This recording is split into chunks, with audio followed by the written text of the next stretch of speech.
Last part के and में लू शेंग डोजो में आकर अपनी पावर चेक कर उस जगह से जाने लग गया था। तभी जो लड़की होती है वो इस जगह पर लू शेंग को इनकरेज करते हुए कहती है, मुझे लगता है तुम अपने यूनिफाइड एग्जामिनेशन में काफी ज्यादा अच्छा परफॉर्म करोगे। इसी के साथ ही हम एक और लड़की को देखते हैं जो कि इस जगह पर लू शेंग को क्रॉस करते हुए आगे की तरफ जाने लगती है। वो लड़की अब इस जगह पर लू शेंग के बारे में सोच रही होती है। तभी हम इस जगह पर नी को देखते हैं जो कि इस डोजो के मालिक की बेटी है। वैसे ही नी की नजर इस जगह पर पड़ती है उस रिसेप्शनिस्ट के ऊपर। वो उससे पूछने लगती है, आखिरकार तुम किसके बारे में सोच रही हो। तभी इस जगह पर वो रिसेप्शनिस्ट कहती है, क्या तुमने अभी उस लड़के को नहीं देखा, वो कितना ज्यादा हैंडसम है। तभी इस जगह पर नी के साथ एक और लड़का होता है। वो एटीट्यूड से बोलने लगता है, अब इस दुनिया में ये इंपॉर्टेंट नहीं रखता कि वो कितना ज्यादा हैंडसम है, बल्कि ये इंपॉर्टेंस रखता है कि वो कितना ज्यादा स्ट्रांग है। तभी नी इस जगह पर अपने मन में बोलने लगती है, ये लड़का काफी ज्यादा स्ट्रांग है क्योंकि इसकी फैमिली वालों ने इसके ऊपर काफी सारे रिसोर्सेज को खर्च किया है। अपनी एज वाले बच्चों के सामने इसकी स्ट्रेंथ काफी ज्यादा है, इसीलिए ये इतना ज्यादा एटीट्यूड में रहता है और इसीलिए इसे रहना भी चाहिए एटीट्यूड में। और इसी के साथ ही जो नी होती है वो तुरंत ही उसके गाल के ऊपर एक थप्पड़ मारती है और बोलने लगती है, वो एक गरीब फैमिली से बिलोंग करता है तो तुम उसके साथ अपना कंपैरिजन कैसे कर सकते हो। तुम्हें इस जगह पर सारे के सारे रिसोर्सेज मिले, इसीलिए तुम्हें इस जगह पर हाई क्लास वाले लोगों से कंपैरिजन करना चाहिए अपना, जिनके पास मार्शल आर्ट को सीखने के लिए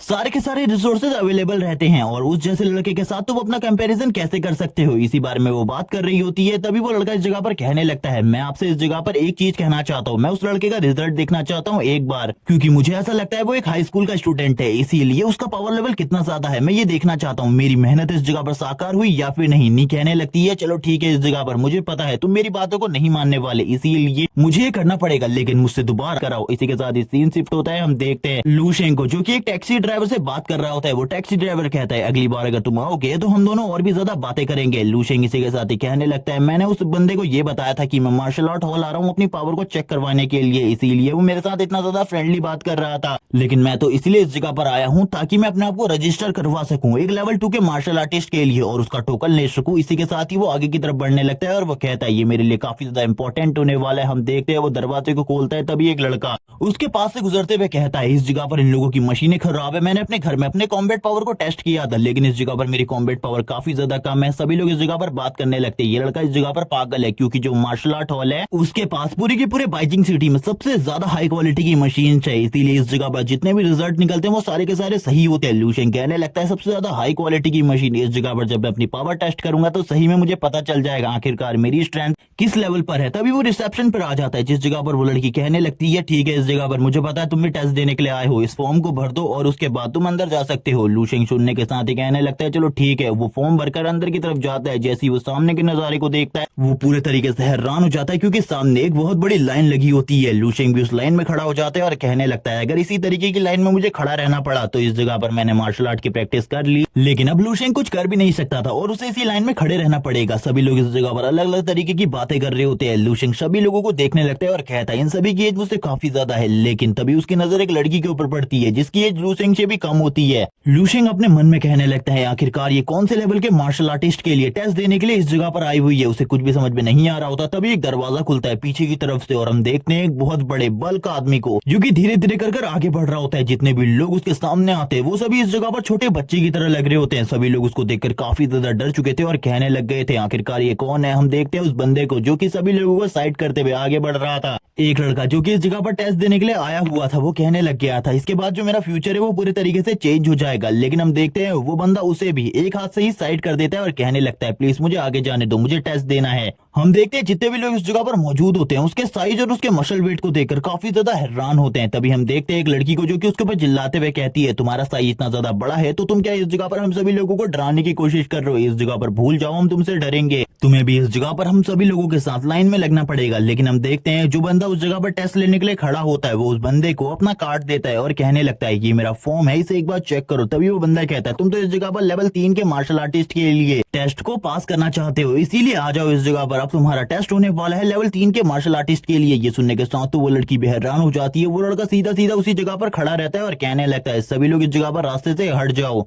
वो लड़की और उसके साथ खड़ा लड़का पूरे तरीके से हैरान हो जाते हैं ये सुनने के बाद, लेवल 3 मार्शल आर्टिस्ट। लेकिन वो लड़की अभी भी यही कह रही होती है, तुम इस टेस्ट को पास नहीं कर सकते। जबकि हमें दोबारा से उस लड़की का सीन दिखाते हैं जिसको इस जगह पर लू शेंग ने देखा था। वो कह रही होती है, इस जगह पर लेवल 3 के मार्शल आर्टिस्ट का टेस्ट होने वाला है, यानी कि जितने भी लोग इस जगह पर मौजूद है उनके लिए सिचुएशन टफ होने वाली है। लू शेंग भी ये देखकर हैरान होता है और कहने लगता है, चलो ठीक है, अब इस बंदे के टेस्ट को देखते हैं। जिसके बाद ये टेस्ट स्टार्ट हो जाता है जहां इस जगह पर आगे बढ़ने लगता है अपने क्यूआई ब्लड को टेस्ट करने के लिए। सभी लोग इस जगह पर बात कर रहे होते हैं आखिरकार इसका क्यूआई ब्लड कितना होगा, लेकिन वो लड़की अभी भी कह रही होती है मेरे पे यकीन करो ये पास नहीं कर पाएगा। लेकिन जैसे ही वो सके होते हैं हम देखते हैं उस गार्ड को जो कि उसके पावर को देखकर हैरान था। तभी हम देखते हैं उसकी जो कॉम्बैट पावर होती है वो 10,831 की होती है और उस बंदे ने सारे के सारे रिक्वायरमेंट्स को कंप्लीट कर लिया था। इसीलिए वो गार्ड इस जगह पर कहने लगता है तुम्हें इस जगह पर तुम्हारा बैज मिल जाएगा लेवल 3 के मार्शल आर्टिस्ट का, और इसके बाद तुम्हें वो सारी की सारी चीजें मिलेंगी जो कि एक लेवल 3 के मार्शल आर्टिस्ट को मिलती हैं। इसी के साथ ही झाओ की नजर लूशेंग और उस लड़की के ऊपर पड़ती है। वो इस जगह पर समझ जाता है ये दोनों भी काफी ज्यादा स्ट्रॉन्ग है। लूशेंग अपनी जगह पर खड़ा होता है जबकि वो लड़की बोलने लगती है लेवल 1 के जितने भी मार्शल आर्टिस्ट इस जगह पर मौजूद थे या फिर उससे कम लेवल के वो सभी इस जगह पर नीचे गिर गए थे उसके पावर प्रेशर की वजह से। लूशेंग बोलने लगता है तो ये इस जगह पर एक लेवल 3 के मार्शल आर्टिस्ट की पावर है, मुझे बिल्कुल भी नहीं लगा था ये इस तरीके की होगी। वो लड़की लूशेंग की बातों को सुनकर काफी ज्यादा हैरान होती है और बोलती है ये लड़का ऐसे दिखा रहा है जैसे कि ये कोई बड़ा बिग शॉट हो, लेकिन मुझे इसे देखकर एक लूजर की फीलिंग आ रही है। इसी के बाद लूशेंग आगे बढ़ जाता है और कहने लगता है मैं इस जगह पर लेवल 2 के मार्शल आर्टिस्ट के लिए टेस्ट देने आया हूं, और वो अपने फॉर्म को सामने वाले गार्ड को देते हुए कहता है अब मैं इस जगह पर टेस्ट दे सकता हूं। वो गार्ड कहता है हाँ इस जगह पर हाँ तुम अब टेस्ट दे सकते हो क्योंकि झाओ के पंच की वजह से सभी लोग नीचे गिर गए थे, लेकिन तब भी तुम खड़े रही इसीलिए अगला नंबर तुम्हारा है। वो सबसे पहले अपने क्यूआई ब्लड को चेक करता है। इसी के साथ ही हम लूशेंग के क्यूआई ब्लड को देखते हैं जो कि इस जगह पर 15.701 होता है। ये देखने के साथ ही वो गार्ड कहता है तुमने इस चीज को तो पास कर लिया। वो लड़की दूर खड़ा होकर ये सारी चीजों को देख रही होती है और बोलती है ये तो सही में एक जीनियस है। 18 साल की उम्र में क्यूआई ब्लड लेवल को इतना ज्यादा बढ़ा लेना ये तो काफी ज्यादा अमेजिंग है। झाओ भी इन सारी चीजों को देख रहा होता है। हम देखते हैं लूशेंग को लेकर वो गार्ड काफी ज्यादा तेजी से उस पुतले के पास आ जाता है जिसके ऊपर उसने पंच मारना था, यानी कि अपनी कॉम्बैट पावर को टेस्ट करना था। इसी के साथ ही वो टेस्ट इंस्ट्रक्टर बोलता है तुम इसके ऊपर कितने भी बार पंच मार सकते हो, लेकिन तुम्हें अपना सबसे ज्यादा पावरफुल पंच इसके ऊपर मारना होगा, जिसके बाद ही तुम्हारे जो आंकड़े हैं उसको इस जगह पर लिखा जाएगा। लूशेंग बोलने लगता है चिंता करने की कोई जरूरत नहीं, मैं बस इसे एक ही बार करने वाला हूँ। और हम देखते हैं वो अपनी फुल स्ट्रेंथ के साथ आगे की तरफ जाने लगता है, जिसे देखने के बाद सभी लोग हैरान हो जाते हैं। उसकी पूरी की पूरी बॉडी स्पिरिचुअल एनर्जी से कवर हो चुकी थी। लूशेंग एक जबरदस्त पंच मारता है। इस पंच का इंपैक्ट इतना ज्यादा होता है कि पीछे वाली दीवार भी टूट जाती है। और इस जगह पर झाओ को भी समझ में आ जाता है लूशेंग की कॉम्बैट पावर उससे भी काफी ज्यादा है। सभी लोग लूशेंग की कॉम्बैट पावर को देखकर हैरान हो चुके होते हैं क्योंकि उसकी कॉम्बैट पावर 15,000 से भी ज्यादा होती है। लूशेंग कहने लगता है ये मेरी फुल पावर है। इससे पहले मैंने इसे काफी ज्यादा टाइम पर मेजर करने की कोशिश करी थी, लेकिन मैं इसे मेजर नहीं कर पाया था। वो इसी बारे में बात कर रहा होता है तभी वो बताता है ये चीज हुई है इस जगह पर नेचुरल ब्रीडिंग टेक्निक और स्टार बॉडी रिफाइनमेंट टेक्निक को रोज प्रैक्टिस करने की वजह से। जो इंस्ट्रक्टर होता है वो भी हैरान हो जाता है और बोलने लगता है लड़के तुम्हारी क्यूआई ब्लड पावर इस जगह पर लेवल 2 के मार्शल आर्टिस्ट के बराबर है, लेकिन तुम्हारी जो कॉम्बैट पावर है वो लेवल 3 के मार्शल आर्टिस्ट की जितनी है, इसीलिए मुझे इसके बारे में बात करनी होगी हायर ऑफिशियल से। इसी के साथ ही वो लूशेंग से कहता है तुम्हें चिंता करने की बिल्कुल भी जरूरत नहीं है, मैं तुम्हारे लिए जल्द ही एक अच्छी खबर लेकर आऊंगा। और वो तुरंत ही इस जगह से निकल जाता है इस रिपोर्ट को हायर ऑफिशियल को देने के लिए। और वो कहता है तुम एक काफी ज्यादा बड़े जीनियस हो, इसीलिए तुम्हारा नाम हमारी इस पूरी की पूरी सिटी में सभी लोगों को पता होना चाहिए। लेकिन हम देखते हैं लूशेंग के पीछे झाओ आ जाता है और उसे कहने लगता है अब इस जगह पर तुम इन सारी चीजों को किस तरीके से एक्सप्लेन करने वाले हो। स्टार्टिंग में तो ऐसा लगता है इस जगह पर ये दोनों लड़ने वाले हैं, लेकिन जो झाओ होता है वो काफी ज्यादा फ्रेंडली नेचर का इंसान है, इसीलिए वो इस जगह पर फाइट नहीं करता बल्कि लूशेंग से दोस्ती करना चाहता था। इसीलिए वो अपने हाथ को आगे बढ़ाता है। ये देखने के बाद तो लूशेंग भी हैरान रहता है, लेकिन तभी ये दोनों ही एक दूसरे से हाथ मिलाते हैं। और हम देखते हैं जैसे ये दोनों एक दूसरे से हाथ मिलाते हैं वैसे ही इस जगह पर एक बहुत ज्यादा पावरफुल फोर्स रिलीज होने लगती है। लूशेंग इसी के साथ ही झाओ की तरफ देखते हुए कहता है ये बंदा काफी ज्यादा स्ट्रॉन्ग है और आगे आने वाले टाइम में ये 5th ग्रेड का मार्शल आर्टिस्ट बन जाएगा। हम देखते हैं वो उससे काफी ज्यादा इंप्रेस होता है। जब वो उससे कुछ बात ही करने जा रहा होता है काफी सारे लोग इस जगह पर आ जाते हैं जो कि लूशेंग के साथ फोटो खिंचाना चाहते थे। ये देखने के साथ ही लूशेंग काफी ज्यादा तेजी से इस जगह से भागने लगता है और कहता है मेरा पीछा करना बंद करो। सीन शिफ्ट होता है, मैं बाहर का सीन दिखाते हैं। बाहर इस जगह पर जो लूशेंग की बहन है वो अपनी दोस्तों के साथ आई होती है और कहने लगती है सिस्टर यहाँ टेस्ट देने वाली थी, लेकिन अभी उसे इतना सारा टाइम क्यों लग रहा है, उसे अभी तक तो वापस आ जाना चाहिए था। किंगे इस जगह पर कहती है वेट करो, वो थोड़ी ही देर में इस जगह पर वापस आ जाएगी। तभी किंगे की नजर पड़ती है लूशेंग के ऊपर। लूशेंग भी अपनी बहन को देख लेता है। इसी के साथ ही वो अपनी बहन आखिरकार तुम इस जगह पर क्या कर रही हो। किंगे इसी के साथ ही उससे कहती है तुम इस जगह पर क्या कर रहे हो, तुम तो अपने स्कूल से छुट्टी लेकर अपने कमरे में ट्रेनिंग के नाम पर सोते रहते हो। जिसके बाद लूशेंग की काफी ज्यादा बेइज्जती हो चुकी थी। वो खांसने लगता है और अपने मन में कहता है आखिरकार इसको कैसे पता चला मैं अपने रूम में सोता रहता हूँ, मैंने तो इसके बारे में किसी को भी नहीं बताया था और उस टाइम में मेरे रूम के अंदर कोई नहीं आता था। इसी के साथ ही किंगे की दोस्त इस जगह पर अपने आप को इंट्रोड्यूस करवाने लगती है लूशेंग के साथ और वो अपने बारे में सारी चीजें बता रही होती है। और वो ये भी बताती है कि किंगे ने तुम्हारे बारे में जो भी चीजें बताई थी तुम उनसे पूरी तरीके से अलग हो। जबकि हम किंगे को देखते हैं जो काफी ज्यादा गुस्सा हो रही होती है अपने ही दोस्तों के ऊपर और उनसे कहने लगती है बकवास करना बंद करो। इस जगह पर लूशेंग अपनी बहन के सर के ऊपर हाथ रखता है और कहने लगता है चलो ठीक है मुझे इस जगह से जाना चाहिए। वो दोनों ही लड़कियां सिस्टर यान की तरफ देखती है जो इस जगह पर आने लगती है, जो कि लेवल 1 के मार्शल आर्टिस्ट के लिए टेस्ट देने के लिए गई थी। तभी किंगे आगे बढ़ती है और कहने लगती है क्या तुमने इस जगह पर टेस्ट को सक्सेसफुली पास कर लिया। इस जगह जगह पर सिस्टर यान उन्हें बताती है उसने इस जगह पर टेस्ट को पास नहीं किया, बल्कि उसका तो टेस्ट ही नहीं हुआ और लगभग 12 बजे तक टेस्ट होने भी वाला नहीं है क्योंकि इंस्ट्रक्टर उस जगह से जा चुके। वो बताती है उस जगह पर एक मॉन्स्टर आ गया था और उस मॉन्स्टर का क्यूआई ब्लड लेवल 15 से ज्यादा था और इसी के साथ ही उसकी जो कॉम्बैट पावर थी वो तो 1500 से भी ज्यादा थी। सबसे पहले मुझे ऐसा लगा था मैं काफी ज्यादा टैलेंटेड हूँ, लेकिन उस बंदे को देखने के बाद अब मुझे ऐसा लगता है मैं इस जगह पर सही में रियलिटी में कोई जीनियस नहीं हूँ, बल्कि उसके सामने तो मैं कुछ भी नहीं हूँ। ये सुनने के साथ ही वो दोनों के दोनों हैरान हो जाती है और कहने लगती है क्या आपको उसके बारे में कुछ पता है, उसका नाम? तभी वो कहती है हाँ, वो लड़का इस जगह पर काफी ज्यादा हैंडसम था और उसका नाम लू शेंग था। ये सुनने के साथ ही किंग हैरान हो जाती है और वो कहती है ये तो मेरे भाई का नाम है। इसी के साथ ही हम लू शेंग को देखते हैं जो कि आगे बढ़ रहा होता है कुछ खाते हुए और बोलता है इस जगह पर क्या चल रहा है। तभी कुछ लोग इस जगह पर बात करते हुए कहते हैं हमें पता चला है जो होंगचिंग डोजो वाले हैं वो किसी बंदे को ढूंढ रहे हैं, उसके बारे में कुछ भी नहीं पता, लेकिन ये लोग ढूंढ रहे हैं। ऐसा लगता है उस बंदे ने इस जगह पर इन लोगों के साथ कुछ ना कुछ गलत किया है। लू शेंग भी इसी बारे में सोच रहा होता है। तभी उसे येलो हेयर बॉय का कॉल आता है, लेकिन वो उस कॉल को इग्नोर मार देता है और कहने लगता है अभी मुझे उसकी जरूरत नहीं, इसीलिए मुझे उससे बाद में कांटेक्ट करना चाहिए। वो इसी बारे में बात कर रहा होता है, आगे बढ़ने लगता है और कहता है होंगचिंग डोजो में तो मैं कल गया था, लेकिन मुझे ऐसा लगता है मेरे वजह से उस जगह पर कोई भी प्रॉब्लम नहीं हो सकती, इसीलिए सबसे पहले मुझे अपनी मार्शल आर्ट की प्रैक्टिस के ऊपर और भी ज्यादा ध्यान देना होगा। सीन शिफ्ट होते हमें दिखाया जाता है लू शेंग को फ्यूचर में, जो कि इस जगह पर उस एआई के पास आने के बाद कहने लगता है मैं अपने फ्यूचर के बारे में जानना चाहता हूँ, इस बार क्या मेरा फ्यूचर पूरे तरीके से चेंज हो गया? तभी वो बताती है हाँ, इस जगह पर तुम्हारा फ्यूचर चेंज हो चुका है, अब तुम्हारी जो एज है वो 85 ईयर हो चुकी है, क्योंकि जब इससे पहले लू शेंग ने अपना फ्यूचर देखा था वो खाली 36 ईयर में ही मारा गया था, लेकिन इस बार उसका फ्यूचर काफी ज्यादा ब्राइट है क्योंकि उसे डोंगनिंग एकेडमी में भेज दिया गया था जब वो 18 ईयर का हुआ था, जिसके बाद उसने आर्मी कैंप को ज्वाइन किया। इसके कुछ सालों बाद जब वो रिटायर हुआ उसके बाद वो एक नॉर्मल ह्यूमन की तरह एक शॉप खोलकर अपनी जिंदगी जीने लगा, लेकिन तब भी उसने मार्शल आर्ट की प्रैक्टिस को जारी रखा और धीरे धीरे करके लेवल 6 के पीक लेवल का मार्शल आर्टिस्ट बन गया, जिसके साथ ही उसकी डेथ हो गई। लू शेंग इसी के साथ ही अब इस पैनल को देखते हुए कहता है शायद से मैं अपने फ्यूचर को चेंज कर सकता हूँ, अगर मैं धीरे धीरे कर और भी ज्यादा तेजी से स्ट्रॉन्ग बनता रहा तो मेरा फ्यूचर चेंज हो जाएगा, इसी तरीके से मुझे अपने फ्यूचर को चेंज करना होगा। वो इसी के साथ ही और भी काफी सारी बातें करता है और बोलने लगता है मुझे कोई ग्रैंड मास्टर नहीं बनना और ना ही कोई 9th लेवल का सेंट बनना है, मुझे इस जगह पर एक मार्शल गॉड बनना है, जिसके लिए मुझे लेवल 10 से भी ज्यादा लेवल को अचीव करना होगा और इन सारे के सारे ज़ॉम्बीज़ की पावर को एब्जॉर्ब करना होगा। लेकिन हम देखते हैं एक ओल्ड मैन जो कि लू शेंग के ऊपर नजर रखे हुए था इस टाइम पर भी।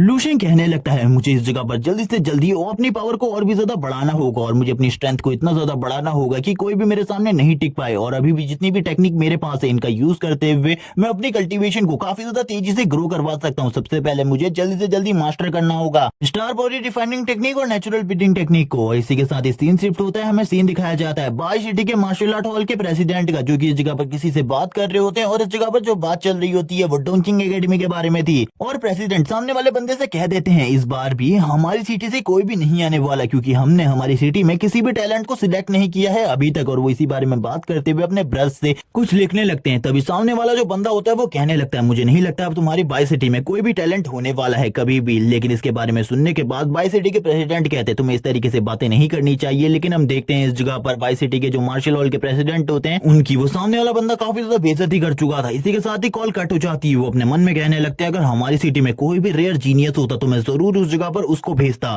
ताकि वो इन बाकी सिटीज वाले लोगों की अकल को ठिकाने लगा सके। मुझे कुछ भी समझ में नहीं आ रहा। तभी हम देखते हैं जिस पेपर पे वो काम कर रहे होते हैं उस पेपर को तुरंत ही वो फाड़ देते हैं और कहने लगते हैं मुझे कुछ भी समझ में नहीं आ रहा, आखिरकार मैं क्या करूं। उन्हें काफी ज्यादा गुस्सा आ रहा होता है और वो इस टाइम पर काफी ज्यादा परेशान थे। लेकिन इसी टाइम पर उनकी मैनेजर इस जगह पर आ जाती है और वो कहने लगती है एक बहुत ज्यादा इंपॉर्टेंट न्यूज है। ये देखने के बाद वो भी हैरान हो जाते हैं और कहने लगते हैं इतना क्या इंपॉर्टेंट है जो कि इस जगह पर तुमने मेरे दरवाजे के ऊपर नॉक भी नहीं किया। तभी वो कहती है एक बार तुमको भी ये चीजों को देखना चाहिए जिसके बाद तुम सारी चीजों को समझ जाओगे, और वो तुरंत ही वो टैबलेट उसको दे देती है। जबकि प्रेसिडेंट भी यही सोच रहे होते हैं आखिरकार ये मुझे क्या दिखाने वाली है। लेकिन जैसे ही वो भी उस चीज को देखते हैं वो भी हैरान हो जाते हैं और कहने लगते हैं क्या ये सच है इस जगह पर ये लड़का हमारी बाई सिटी में है। वो लड़की बताने लगती है हाँ ये इस जगह पर बाई सिटी में है, इसके बारे में सारी की सारी इन्फॉर्मेशन मैंने पहले ही निकाल ली है। और ये लड़की की पावर लेवल को देखकर तो मैं भी हैरान हूँ क्योंकि ये खाली लेवल इतनी ज्यादा छोटी उम्र में अपने लिए एक नेचुरल टेक्निक बना सकता है। वो कितना ज्यादा अमेजिंग होगा और वो हमारे बाई सिटी को कितना ज्यादा आगे तक ले जा सकता होगा। वो इसी बारे में बात कर रहे होते हैं और लू शेंग के बारे में बात करते हुए वो कहते हैं अब मुझे डोंगचिंग एकेडमी में भेजने के लिए एक लड़का तो मिल चुका है जिसे मैं उस जगह पर भेज सकता हूँ। और वो इसी बारे में बात करते हुए स्माइल करने लगते हैं और कहते हैं उन डोंगचिंग एकेडमी वालों को तो अब मैं समझाने वाला हूँ रियल जीनियस क्या होता है, क्योंकि इस लड़के ने इससे पहले के जितने भी रिकॉर्ड थे वो सारे के सारे तोड़ दिए हैं। हम देखते हैं जो इस जगह पर उनकी असिस्टेंट और मैनेजर होती है वो कहने लगती है मुझे इसके बारे में जितनी भी जानकारी मिली है इसके हिसाब से अब हमें क्या करना चाहिए, क्या आप इसके घर खुद जाएंगे या फिर मैं इसके घर जाके इसकी फैमिली मेंबर्स को इसके बारे में बताऊं। जो प्रेसिडेंट होते हैं वो तुरंत ही अपने मैनेजर को उठा लेते हैं गोद में और कहने लगते हैं तुम्हें चिंता करने की जरूरत नहीं है, मैं उस जगह पर खुद जाऊंगा। ये बंदा काफी ज्यादा टैलेंटेड है और उसे इस जगह पर घुमाने लगते हैं और कहते हैं मैं काफी ज्यादा खुश हूँ क्योंकि अब मेरी बाई सिटी में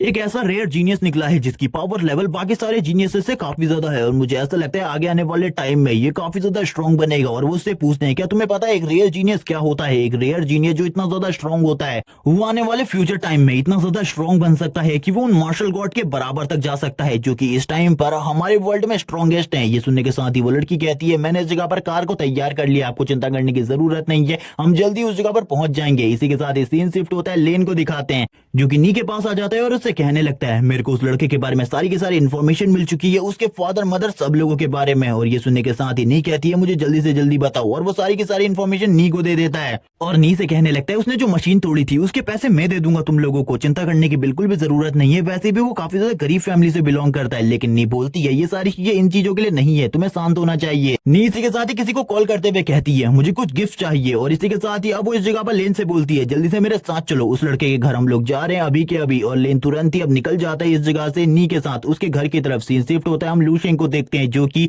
अपने मेडिटेशन पोजीशन में बैठा होता है और कल्टीवेट कर रहा होता है। तभी उसके दरवाजे पर उसकी बहन आती है और कहने लगती है बिग ब्रदर बाहर तुमसे मिलने के लिए कोई आया हुआ है। लू शेंग ये सुनने के बाद ये हैरान हो जाते हैं और कहने लगता है मेरी बहन ने इतने लंबे टाइम बाद मुझे बिग ब्रदर कहा, मुझे बिल्कुल भी समझ में नहीं आ रहा आखिरकार बाहर कौन आया हुआ है। और लू शेंग हालचियो की तरफ बाहर आते हुए कहते हैं आखिरकार कौन आया है बाहर। तभी हम देखते हैं उसकी मदर को जो कि इस जगह पर लू शेंग को इंट्रोड्यूस करवाते हुए वो कहती है ये इस जगह पर बाई सिटी के मार्शल हॉल के प्रेसिडेंट हैं। और वो इसी के साथ ही प्रेसिडेंट का इंट्रोडक्शन भी करवाती है और कहती है ये इस जगह पर हमारा बेटा लू शेंग है। तभी इस जगह पर प्रेसिडेंट लू शेंग की तरफ आगे बढ़ते हैं और उसे हाथ मिलाते हुए कहते हैं तो तुम इस जगह पर लू शेंग तुम तो काफी ज्यादा जीनियस हो, मैंने तुम्हारी परफॉर्मेंस को देखा हुआ है। इसी के साथ ही जो लू शेंग होता है वो उनसे हाथ मिलाते हुए कहता है धन्यवाद इन सारी चीजों के लिए। वो भी लू शेंग की इस तरीके की बात करने के तरीके को देखकर काफी ज्यादा खुश होते हैं और कहने लगते हैं ये इस जगह पर ये जो लड़का है ये नीडर है और पूरे के पूरे कॉन्फिडेंस के साथ बात कर रहा है। ये सारी चीजें मुझे काफी ज्यादा अच्छी लगी। वो इसी बारे में बात कर रहे होते हैं तभी हम देखते हैं उसकी मॉम कहने लगती है आखिरकार प्रेसिडेंट आप इस जगह पर क्यों आए हुए हैं और किस बारे में बात करने के लिए हैं। तभी हम इस जगह पर नी को देखते हैं जो कि इस जगह पर लू शेंग से बात करने के लिए आई होती है। वो इस जगह पर लू शेंग से कहती है शायद से तुमने इस जगह पर मुझे नहीं पहचाना होगा लेकिन तुम मुझे जानते हो, हम पिछली बार मिले थे जब तुम मेरी शॉप के ऊपर आए थे, मैं इस जगह पर होंगचिंग डूजो के मालिक की बेटी हूँ। लू शेंग कहता है मैंने तुम्हें पहचान लिया। इसी के साथ ही हम देखते हैं वो इस जगह पर कहने लगते हैं लू शेंग तुम्हें इस जगह पर प्रमोट करके लेवल 2 का मार्शल आर्टिस्ट बना दिया है लेकिन इस जगह पर तुमको एक लेवल 3 के मार्शल आर्टिस्ट के बराबर मंथली पे दिया जाएगा और इसी के साथ ही तुम्हें $1 मिलियन भी दिए जा रहे हैं। और इसी के साथ ही वो कार्ड और वो चेक उसी के सामने रख देते। ये देखने के साथ ही उसकी मदर और फादर तो पूरे तरीके से हैरान हो जाते। वो दोनों कहने लगते हैं अगर हम सपने में हैं तो इस सपने से हम बिल्कुल भी नहीं जागना चाहते। जबकि हम तुरंत ही लू शेंग को देखते हैं जो उन दोनों के दोनों गिफ्ट को एक्सेप्ट कर लेता है और कहने लगता है मैंने तो इस जगह पर आपके गिफ्ट को एक्सेप्ट कर लिया है, मैं इस जगह पर आपसे जानना चाहता हूँ आखिरकार आप मुझसे क्या चाहते हैं। ये सुनने के साथ ही जो प्रेसिडेंट होते हैं वो कहने लगते हैं लड़के तुम इस जगह पर काफी ज्यादा समझदार हो, तुम्हें पता है कोई भी चीज इस दुनिया में फ्री नहीं मिलने वाली, लेकिन जो मैं काम तुमसे करवाने वाला हूँ वो कोई इस जगह पर मेरे लिए ही फायदेमंद नहीं बल्कि तुम्हारे लिए भी फायदेमंद है। मैं तुम्हें चाहता हूँ कि तुम डोंगचिंग एकेडमी को ज्वाइन कर लो और उस जगह पर हमारी सिटी के रिप्रेजेंटेटिव की तरफ से जाओ और उस एकेडमी को ज्वाइन करो, लेकिन मैं तुम्हारे ऊपर बिल्कुल भी कोई फोर्स नहीं देने वाला, तुम उस जगह पर जा भी सकते हो नहीं भी। ये सुनने के साथ ही हम देखते हैं नी खड़ी उठ जाती है और कहने लगती है लू शेंग तुम्हें उस जगह पर नहीं जाना चाहिए, मुझे उस जगह के बारे में पता है, वो जगह काफी ज्यादा डेंजरस है, वहां पर भले ही कितना ही ज्यादा टैलेंटेड इंसान क्यों ना चले जाए उस जगह पर सब कुछ बेकार हो जाता है। क्योंकि हमारे डोजो से भी एक बार के लिए एक बंदा उस जगह पर गया था जो काफी ज्यादा पावरफुल था और उसकी स्ट्रेंथ भी काफी ज्यादा अच्छी थी, लेकिन जब वो उस जगह से लौटा वो काफी ज्यादा डरपोक बन चुका था, उसकी हालत काफी ज्यादा खराब हो चुकी थी। लेकिन मैं अब ये भी नहीं कह सकती कि वो एक रेयर जीनियस था, तुम इस जगह पर एक रेयर जीनियस हो इसीलिए तुम्हें इसे बिल्कुल भी नहीं चूज करना चाहिए। प्रेसिडेंट कहते हैं मैं तो तुम्हें पहले ही कह रहा हूँ मैं इस जगह पर तुम्हें कोई भी फोर्स नहीं करने वाला,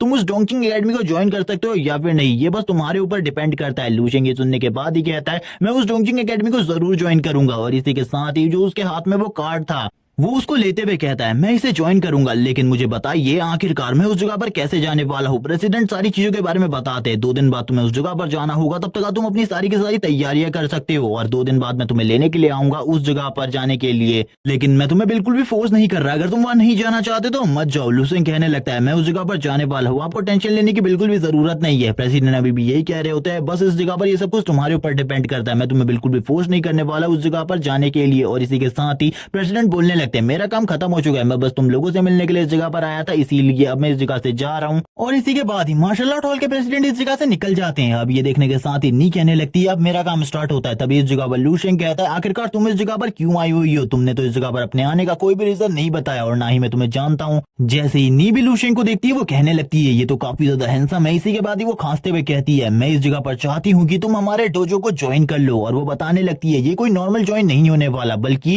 एक स्पेशल ज्वाइनिंग है जिसके लिए तुम्हें कोई भी फीस देने की जरूरत नहीं है। और इसी के साथ ही तुम हमारे डोजो में कभी भी आकर ट्रेनिंग कर सकते हो, तुम्हें रोज आने की बिल्कुल जरूरत नहीं और तुम्हें मेरे फादर पर्सनली ट्रेन करेंगे। लू शेंग इन्हीं सारी चीजों के बारे में सोच रहा होता है और बोलने लगता है नहीं इस जगह पर मैं तुम्हारे डोजो को बिल्कुल भी ज्वाइन नहीं कर सकता। इसी के साथ ही हम देखते हैं वो लू शेंग को काफी सारे और ऑफर्स देने लगती है अपने डोजो के बारे में ताकि वो उनके डोजो को ज्वाइन कर सके। और इस जगह पर अपने मन में कह रही होती है अगर इस लड़के ने इस जगह पर हमारे डोजो को ज्वाइन कर लिया इसके बाद हम लोगों का काफी ज्यादा प्रॉफिट होगा क्योंकि इसकी एडवर्टाइजमेंट को यूज करके हमारे डोजो में काफी सारे न्यू स्टूडेंट आएंगे जिनसे हम काफी सारा मुनाफा कमा सकते हैं। लू शेंग इसी के साथ ही उसकी तरफ देखने लगता है और बोलता है मैं नहीं इस जगह पर तुम्हारे डोजो को ज्वाइन करने वाला हूँ, इसके बारे में भूल जाओ, मैं बिल्कुल कभी भी तुम्हारे डोजो को ज्वाइन नहीं करूंगा। ये सुनने के साथ ही नी काफी ज्यादा परेशान हो जाती है और बोलती है लेकिन क्यों इस जगह पर तुम हमारे डोजो को ज्वाइन नहीं करोगे। लू शेंग कहने लगता है तुम इस जगह पर मेरी एडवर्टाइजमेंट को यूज करके काफी सारे न्यू स्टूडेंट को रिक्रूट करोगे अपने डोजो के अंदर। इस जगह पर अगर तुम चाहती हो कि मैं तुम्हारे डोजो को ज्वाइन करूं तो इसके लिए मेरी कुछ कंडीशन है। और इसी के साथ ही वो बताने लगता है उसके पास 2 कंडीशन है जिनमें से पहली कंडीशन ये है उसे इस जगह पर प्रॉफिट का कुछ हिस्सा चाहिए। ये सुनने के साथ ही नी कहती है चलो ठीक है इस जगह पर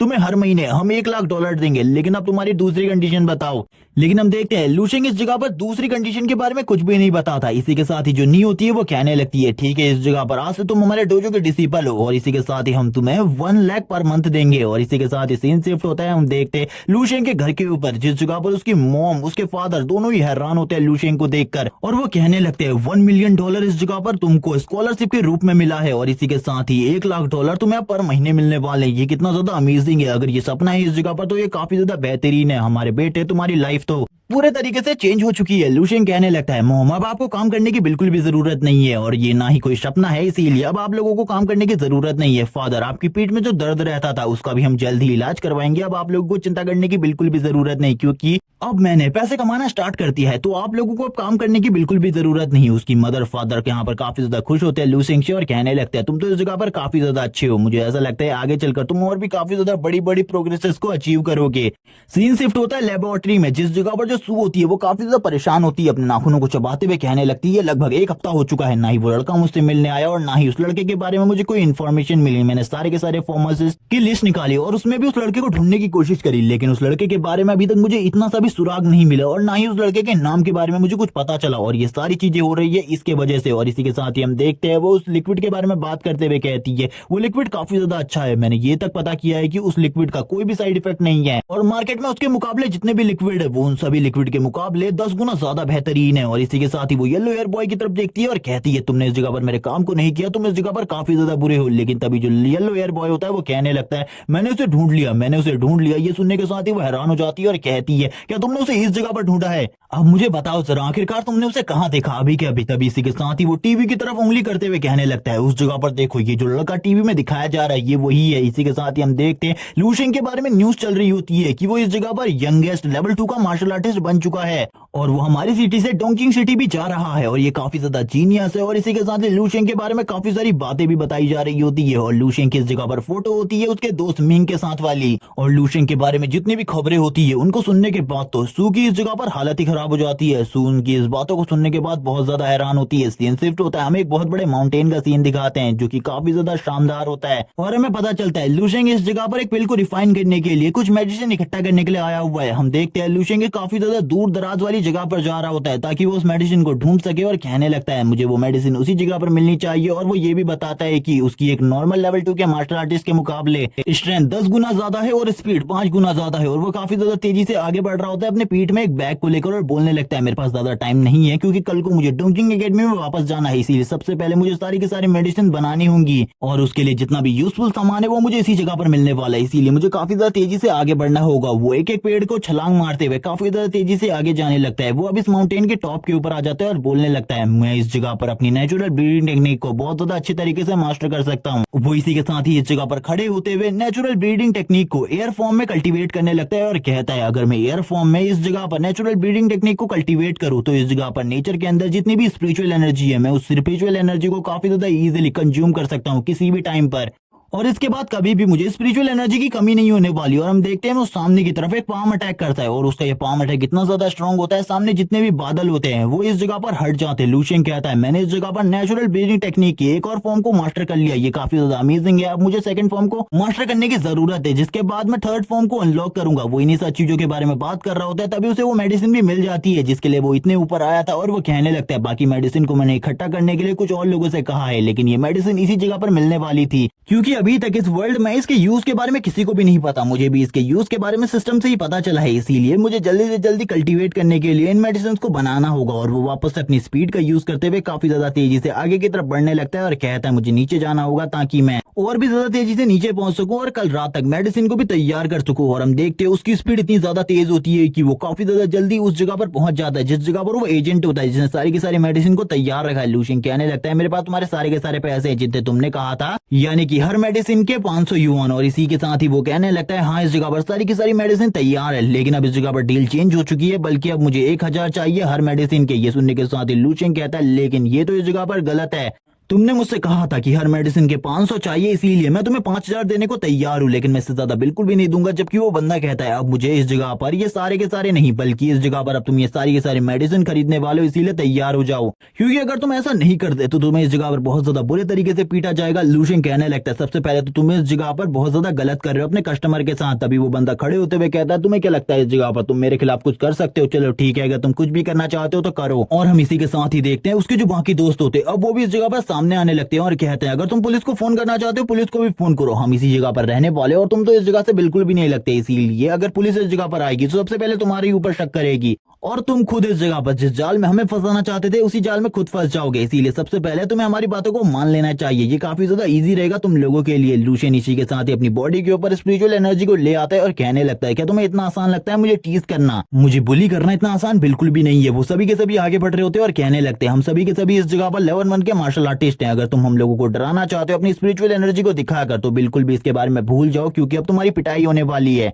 और इसके बाद तुम्हारे साथ क्या होगा इसके बारे में तो हम भी नहीं जानते। वो लूशियन की तरफ आगे बढ़ रहे होते हैं जोर जोर से हंसते हुए। लूशियन भी उनकी तरफ देख रहा होता है तभी वो एक चट्टान के ऊपर हाथ रखता है और हम देखते हैं उस चट्टान के ऊपर अपने फुल प्रेशर को रिलीज करता है। वो पूरी की पूरी चट्टान के ऊपर दरार आनी स्टार्ट हो जाती है, उन सभी की हालत इस जगह पर खराब हो जाती है, उनकी बॉडी शेक करने लगती है। वो लोग अब इस जगह पर कुछ भी नहीं समझ पाते आखिरकार उन्हें क्या करना चाहिए। लूशियन इसी के साथ ही उस रॉक के ऊपर से अपने हाथ को हटाता है, हम देखते हैं उसके हाथ का निशान भी उस रॉक के ऊपर बन चुका था। लूशियन अपनी पावर को रिलीज करते हुए बोलने लगता है हाँ इस जगह पर तुम लोग अभी कह रहे थे कि तुम लोग मुझे पीटने वाले हो, चलो ठीक है आ जाओ इस जगह पर मुझे पीटने के लिए, मैं भी इस जगह पर मार खाने के लिए तैयार हूँ। ये सुनने के साथ ही उन सभी की हालत खराब हो जाती है। वो लोग कहने लगते हैं ये तो बच्चा इस जगह पर एक डीमन की तरह है। लूशियन कहने लगता है तुम मुझे पीटने वाले थे, अब इस जगह पर क्या हो गया? क्या अब तुम इस जगह पर मुझे नहीं पीटने वाले? क्योंकि मैं तो एक छोटा सा बच्चा हूँ जिसे तुम थोड़ी देर पहले बुली कर रहे थे। तभी हम देखते हैं वो सभी लूशियन के सामने झुक जाते हैं और माफी मांगना स्टार्ट कर देते हैं और लूशियन से कहते हैं ये सारी की सारी मेडिसिन तुम इस जगह से लेकर जा सकते हो। और इसी के साथ ही लूशियन को जितनी भी मेडिसिन की जरूरत थी वो उन सारी मेडिसिन को बकेट में इकट्ठा कर लेता है और उन सारी की सारी मेडिसिन को इस जगह से ले जाने लगता है और कहता है किसी और के साथ भी इस तरीके की हरकत मत करना क्योंकि ये काफी ज्यादा बुरा है, अगर किसी बड़े इंसान के हाथ में तुम चढ़ गए और वो बंदा इविल हुआ तो तुम्हें वो बिल्कुल भी नहीं छोड़ेगा। लूशियन इसी के साथ ही कहता है मैंने इन लोगों को पैसे देने की बात करी थी, जितना इनका बनता था मैंने उतना देने की बात करी थी लेकिन इन लोगों ने मना कर दिया। वो सभी लोग अभी भी इस जगह पर लूशियन के नाम के नारे लगा रहे होते हैं और कहने लगते हैं हम इस जगह पर दोबारा से गलती बिल्कुल भी नहीं करेंगे। सीन शिफ्ट होता है, सीन दिखाया जाता है नेक्स्ट डे का, जिस जगह पर लूशियन आ चुका होता है डोंगचिंग एकेडमी में। जिस जगह पर जितने भी नए स्टूडेंट आए होते हैं वो सभी इस जगह पर आ चुके थे। सभी लोगों को एक एक कर लाइन में अंदर भेजा जा रहा होता है। लूशियन भी लाइन में लग जाते हैं और कहता है इस जगह पर सभी लोगों के पास इनके बैचेस है लेकिन मेरा जो बैच है वो तो मेरे पास है ही नहीं। तभी एक लड़का कहने लगता है शायद से इसी बैच को देखकर सब लोगों को अंदर भेजा जा रहा है, लेकिन इस जगह पर कुछ लोग ऐसे भी है जिनके पास बैच नहीं है, उन लोगों को बाहर निकाल दिया जा रहा है। तभी लूशियन को याद आता है उसका जो बैच है इस जगह पर उसकी मॉम ने एक सेफ में बंद करके रख दिया था, इसीलिए मैं उस बैच को नहीं ले पाया। तभी हम देखते हैं जो बंदा इस जगह पर इन सभी लोगों की चेकिंग कर रहा होता है वो लू शेंग से कहता है, आखिरकार तुम में क्या गड़बड़ है? लू शेंग कहने लगता है, मैं अपने बैच को लाना भूल गया हूँ, मैं बाई सिटी से इस जगह पर आया हुआ हूँ। ये सुनने के साथ ही सभी लोग मजाक उड़ाने लगते हैं और कहते हैं ये लड़का इस जगह पर बाई सिटी से आया हुआ है, लगभग कुछ सालों से तो बाई सिटी ने किसी को भी इस जगह पर नहीं भेजा, लेकिन इस बार 2 लोगों को बाई सिटी ने भेजा है। जबकि वो ऑफिसर कहने लगता है, तुम्हारे बारे में तो मैंने सुना है, बाई सिटी के प्रेसिडेंट ने तुम्हारे बारे में बात की थी, तुम इस जगह पर लू शेंग हो। ये सुनने के साथ ही वो येलो कपड़ों वाला बंदा बोलने लगता है, यहाँ पर इस बंदे की पहचान तो बाई सिटी के प्रेसिडेंट से है